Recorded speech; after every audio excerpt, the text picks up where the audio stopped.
En Ukraine, les dizaines de milliers de manifestants réunis à nouveau ce mercredi soir, place de l'Indépendance, sont désormais avertis. Les autorités ne tolèrent plus leur mobilisation.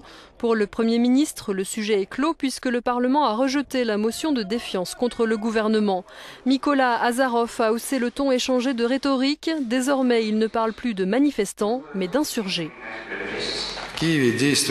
À Kiev, il y a environ 2500 insurgés qui utilisent leurs forces et leurs capacités pour provoquer les forces de l'ordre et les inciter à répondre pour se défendre, a estimé le Premier ministre ukrainien.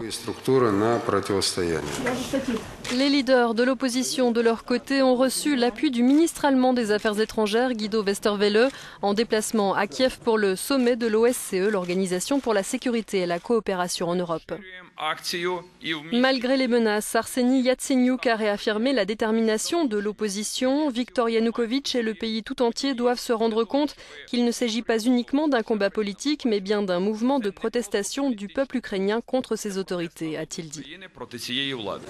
La réunion de l'OSCE a donc été maintenue à Kiev malgré la crise. Le chef de la diplomatie russe est lui aussi attendu, Sergueï Lavrov, qui a dénoncé l'ingérence des pays de l'OTAN dans les affaires intérieures de l'Ukraine.